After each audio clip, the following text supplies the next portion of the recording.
Divulgada imagem de suspeito de participar de tentativa de assalto a carro forte. 2 veículos usados na ação já estão apreendidos. Desespero em porta de escola. Professora é rendida por bandidos armados. Os criminosos fugiram com o carro da vítima. Pai é detido por agredir os filhos. Um vídeo mostra a fúria do homem que xinga e espanca a menina. Na cadeia, a professora é acusada de aplicar golpes em colegas de trabalho. O prejuízo passa de R$90 mil. Governo propõe acordo para liberar água para indústria e agricultura em municípios onde o uso está proibido. Presa quadrilha que aplicava o golpe do bilhete premiado. As principais vítimas eram mulheres. Risco à saúde. Amigo do TN flagra animais tomando banho de mar em Balneário da Serra. Do nascimento à morte, irmãs gêmeas morrem com uma diferença de 1 hora. E tem trote na linha. Quase metade das ligações recebidas pelo SAMU não são pedidos de emergência. Aqui, quando ele tinha ligado, era um trote, vocês saíram igual otário. A gente volta em 1 minuto.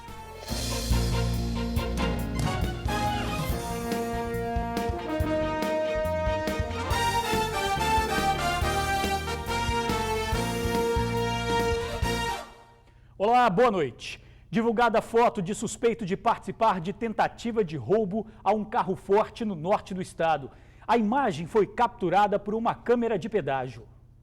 Para a polícia, este homem é um dos envolvidos na tentativa de assalto a um carro forte na BR-101 em Soretama, em agosto deste ano. Além dele, a polícia afirma que outros 4 homens participaram da ação. Na época do crime, os bandidos utilizaram bombas na tentativa de explodir o veículo. Ainda trocaram tiros com seguranças do carro forte. A foto do primeiro suspeito foi capturada por câmeras de um pedágio, dias antes do crime. De acordo com as investigações, ele estava nesta Land Rover, carro utilizado no dia da tentativa de assalto. As filmagens ali revelam a pessoa dele. Só não temos a qualificação dele. Mas estamos aqui nesse momento divulgando para que a população nos ajude a dizer quem é aquela pessoa. Quanto à imagem e a pessoa dele, a polícia não tem dúvida que a 100% se trata dele. A polícia também recuperou este outro veículo que seria da mesma quadrilha envolvida na tentativa do assalto ao carro forte. O delegado afirmou que o crime foi planejado meses antes e que a quadrilha pode ter agido no estado de São Paulo. Nós, na Rouba Banco, estamos contactando a Polícia de São Paulo, DEIC, fazendo prova pericial para ver se aqueles projetis que foram produzidos aqui no nosso estado também foram produzidos pode ser produzidos por aquelas armas que foram presas lá pelo DEIC na cidade paulista. Uma família surpreendida pela morte de 2 irmãs. As gêmeas morreram num intervalo de 1 hora. Essa história intrigante e, no mínimo, curiosa começou na casa da Dona Maria Santa, em Rio Marinho, Vila Velha. Ela passou mal durante a noite e acabou falecendo. Infarto fulminante aos 57 anos. Botaram ela dentro da ambulância, tentaram reanimar ela, né? Fizeram todos os procedimentos possíveis que era para fazer, esperando. Só que 1 hora depois o médico saiu de lá, falou, felizmente fizemos tudo possível, tudo que era para ser feito, mas ela não resistiu. A capela ainda estava fechada, mas familiares e amigos já se reuniam para o último adeus. Não só a Dona Maria Santa, mas a irmã gêmea dela também.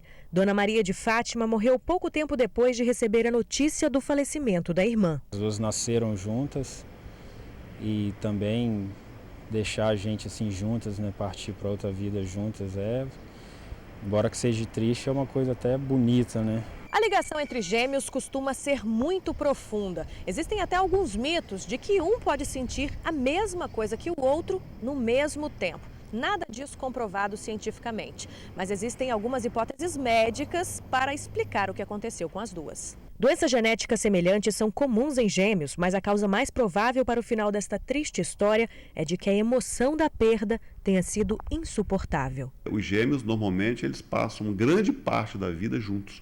Mesmo quando eles casam, têm famílias diferentes, mas eles sempre estão juntos. Então, provavelmente, quer dizer, a carga emocional dessa senhora foi imensa. A perda dela, para ela, foi muito importante. E isso, obviamente, para o sistema cardiovascular dela, ela provavelmente já tinha uma tendência, e isso aí foi precipitado por essa situação psicológica. Pai é suspeito de agredir os filhos na Serra. Um vídeo feito por vizinhos mostra um dos momentos de fúria. Nas imagens, o homem aparece discutindo com a filha de 10 anos. Ele entra em casa e volta a brigar com a menina. Dá um tapa, ela sai e ele usa as duas mãos para agredi-la com força. A garota chora. De acordo com vizinhos, ela e o irmão menor apanham constantemente. A denúncia foi encaminhada ao Conselho Tutelar, que abrigou as crianças. O pai está sendo ouvido na delegacia. Na véspera do Dia dos Professores, um ataque criminoso na frente de uma escola. Na porta da unidade de ensino, estudantes pedem mais segurança. Eles foram liberados das aulas depois que uma professora foi assaltada ao chegar na escola. Eu estava chegando na escola, vi aquela muvuca assim, do lado de fora.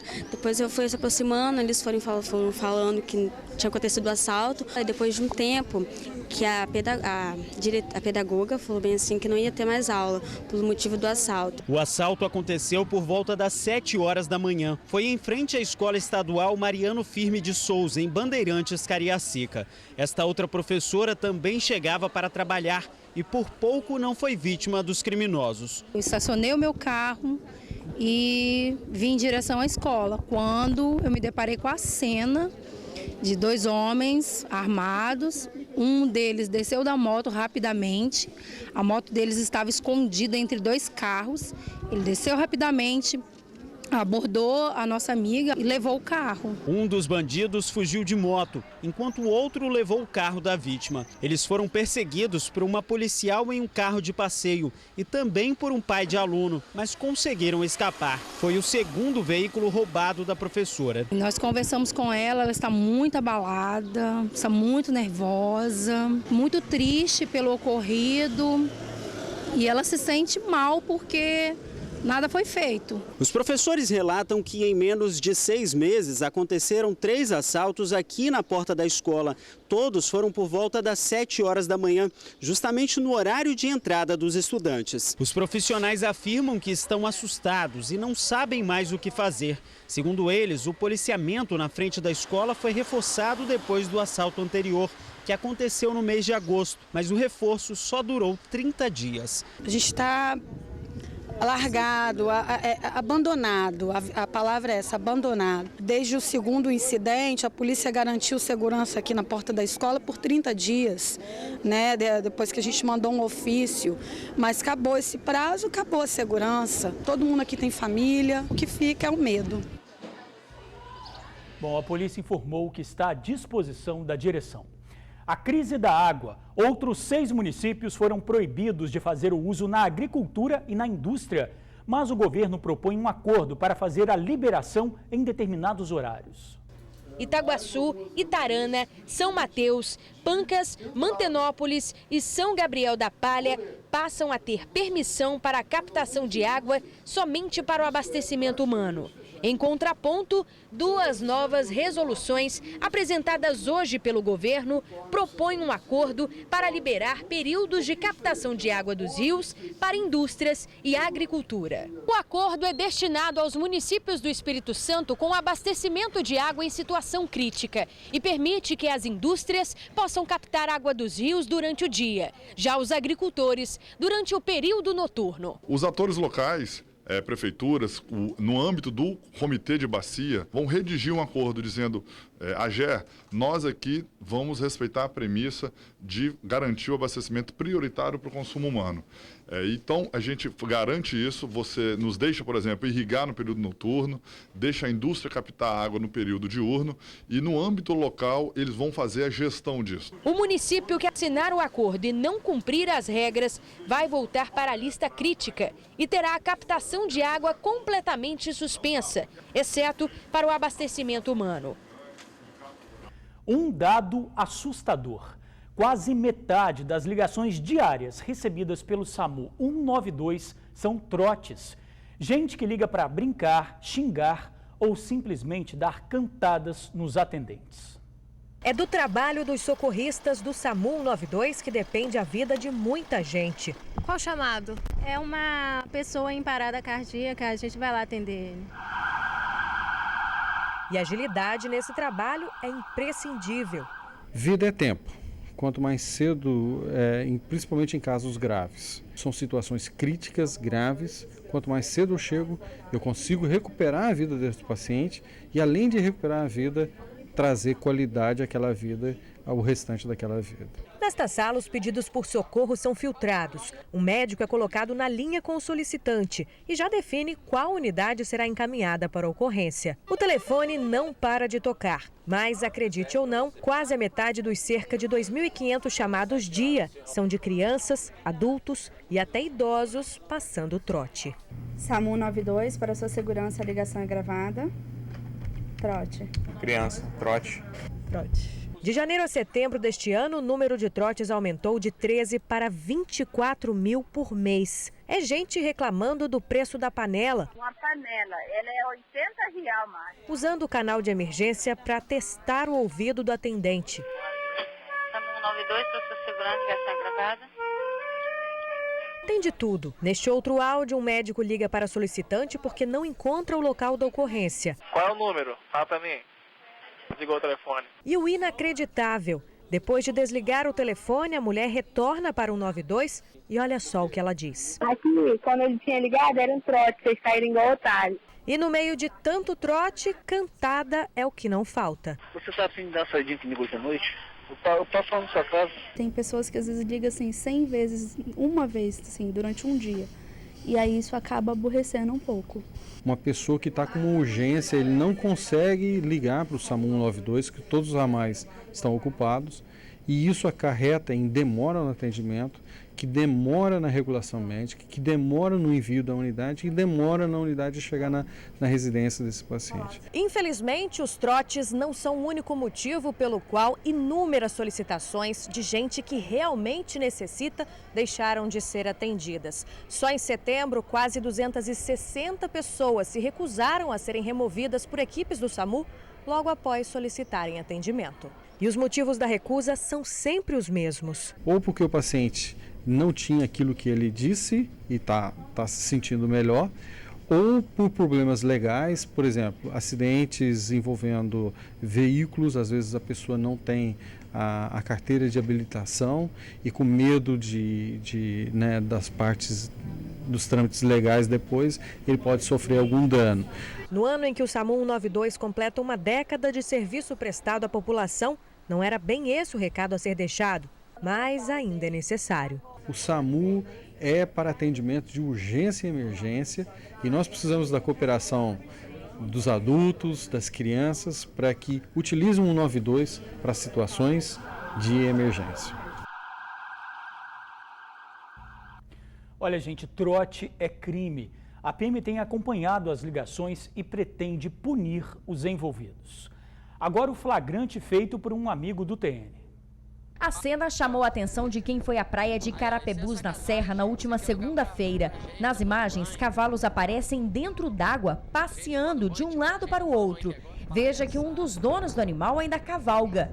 Pois é, mas o banho refrescante ficou restrito ao grupo. Outros banhistas se sentiram desrespeitados por não poder aproveitar o mar. Tinha um monte de gente tomando banho aqui agora, espantou todo mundo, ó. Palhaçada.